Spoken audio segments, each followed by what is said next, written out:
আজকে আমি যে গুরুত্বপূর্ণ বিষয়টি নিয়ে কথা বলতে চাচ্ছি সেটি হচ্ছে মূলত বিড়ালের ফুসফুসের একটি রোগ এবং সংক্ষেপে আমরা এটাকে বলে থাকি নিউমোথোরাক্স। আজকে আমরা দেখব যে নিউমোথোরাক্সটি বিড়ালকে কীভাবে ক্ষতিগ্রস্ত করে। শুরুতেই বলে নেই, বিড়ালের ফুসফুস হচ্ছে একটি ইনফ্লাটেবল অর্গান, অর্থাৎ এটি বেলুনের মতো বাতাস দ্বারা ফুলে যায় যখন বিড়ালটি শ্বাস নেয়, এবং যখন শ্বাস ছেড়ে দেয় তখন কিন্তু এটি আস্তে আস্তে বেলুনের মতো চুপসে যায়। এই ফুসফুস এবং বুকের যে মাংস এর মাঝখানে একটি স্পেস রয়েছে, যেটিকে বলি আমরা প্লিউরাল স্পেস। এই প্লিউরাল স্পেসটি মূলত একটি ফ্লুইড দ্বারা সবসময় আবৃত থাকে। এই ফ্লুইডের কাজ হচ্ছে ফ্রিকশনকে প্রিভেন্ট করা, অর্থাৎ বিড়ালের ফুসফুস এবং বুকের যেই মাংস এবং হাড় এর মধ্যে সংঘর্ষকে দূরে রাখা। এই কাজটির মাধ্যমেই বিড়াল মূলত শ্বাস নেয় এবং শ্বাস ছাড়ে। যখন কোনো কারণে এই নর্মাল প্রসিডিউরটি ব্যাহত হয় তখন হচ্ছে বিড়ালের শ্বাস নেওয়া এবং শ্বাস ছাড়া এই মেকানিজমটিও ব্যাহত হয়।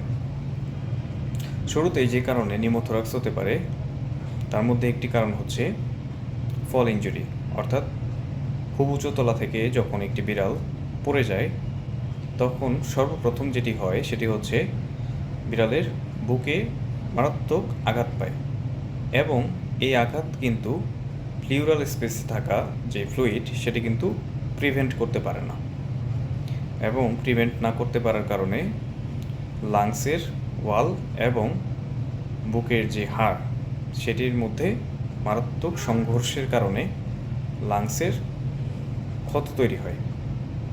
এই ক্ষতটি যদি মারাত্মক পরিমাণ বড় হয়ে থাকে সেই ক্ষেত্রে যেটি হয় সেটি হচ্ছে বাতাস নেওয়ার সময় বাতাস লাংস দিয়ে প্রবেশ করে সর্বপ্রথম অ্যালভিওলিতে আসে, এবং অ্যালভিওলি থেকে এই বাতাসটি আস্তে আস্তে পুরো লাংসে ছড়িয়ে যায়।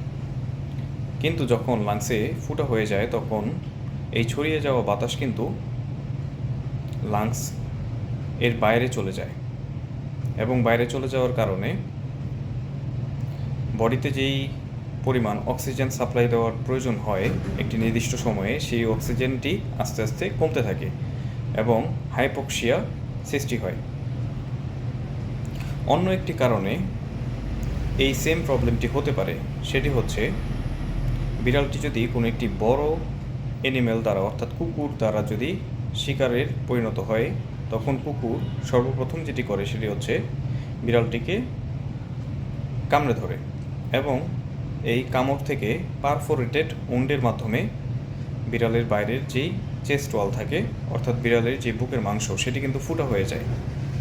এবং আমরা শুরুতে যেটি বলে রেখেছি, প্লিউরাল স্পেসের যেই ফ্লুইড বিড়ালের বুকের মাংস এবং ফুসফুসের মধ্যে সংঘর্ষকে বাধাপ্রাপ্ত দেয় বা বাধাপ্রাপ্ত করে, সেই ফ্লুইড কিন্তু আস্তে আস্তে লিকেজ হওয়া শুরু করে, কারণ বাইরে থেকে যেই প্রেশারটি দেওয়া হয় প্রেশারে বুকের মাংস ফুটা হয়ে প্লিউরাল স্পেস পর্যন্ত এসে পড়ে, এবং এই প্লিউরাল স্পেস দিয়ে যে ফ্লুইডটি থাকে সেই ফ্লুইড কিন্তু বের হয়ে যায়।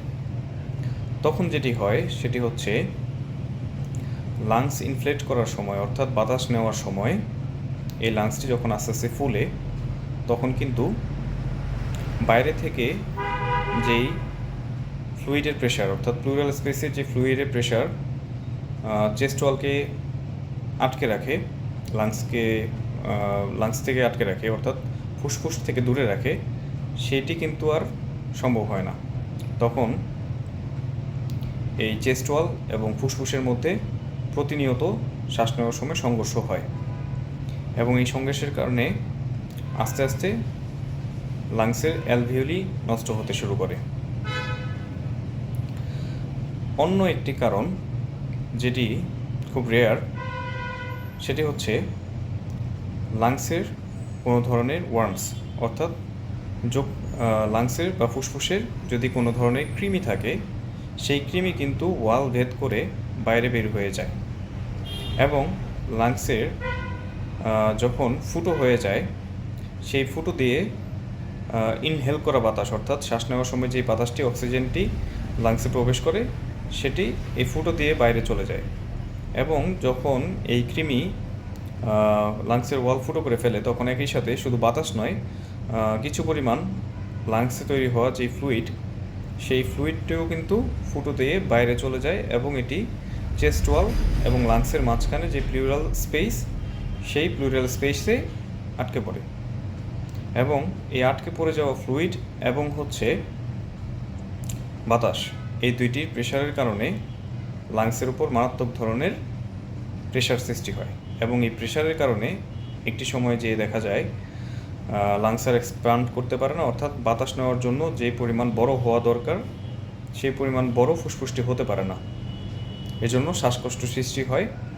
এবং যদি খুব দ্রুত সময়ের মধ্যে এই ফ্লুইডকে প্লুরাল স্পেস থেকে বের না করা যায়, সেই ক্ষেত্রে বিড়ালটির মৃত্যু ঝুঁকির সম্ভাবনা থাকে। এখন আমরা বলবো যে ট্রিটমেন্ট প্রসিডিওর নিয়ে। ট্রিটমেন্ট প্রসিডিওর হচ্ছে, শুরুতেই যদি প্রিভেন্ট করা যায় সেটি হচ্ছে সবচেয়ে বড় নিয়ামক। যেমন ফল ইনজুরির পরে, অর্থাৎ উপর তেলা থেকে যখন বিড়াল পড়ে যায়, সেই ক্ষেত্রে সর্বপ্রথম যেটি করা লাগে সেটি হচ্ছে লাংসের কোলাপস ঠেকানো, লাংসকে প্রচুর পরিমাণ অক্সিজেন সাপ্লাই করা। অর্থাৎ অক্সিজেন সাপ্লাই করার মাধ্যমে লাংসের যেই নর্মাল ক্যাপাবিলিটি এক্সপান্ড করার জন্য ব্যবহৃত হয়, যার মাধ্যমে লাংস হচ্ছে বাইরে থেকে, এনভায়রনমেন্ট থেকে বাতাস নিয়ে থাকে, সেটিকে হেল্প করা। অন্যদিকে পেইন মেডিকেশনের মাধ্যমে পেইনকে ম্যানেজমেন্ট করা এবং সেকেন্ডারি ব্যাকটেরিয়াল ইনফেকশন প্রিভেন্ট করা। এবং যদি কোনো কারণে প্লুরাল স্পেসে ফ্লুইড জমা হয় অথবা যদি বাতাস জমা হয়, সেই বাতাসকে বের করা। এটি হতে পারে থোরাকোসেন্টেসিসের মাধ্যমে। এই প্রক্রিয়াগুলোর মাধ্যমে সাধারণত একটি ফুসফুসে আক্রান্ত রোগীকে আমরা হিল করতে পারি অথবা একে আমরা ঠিক করতে পারি। আজকের মধ্যে এতটুকুই। আগামী পর্বে আমরা আরও একটু ডিটেলসে আলোচনা করব লাংসের বিভিন্ন ডিজিজ অথবা প্রবলেম নিয়ে। সে পর্যন্ত আমাদের সাথেই থাকবেন। ধন্যবাদ।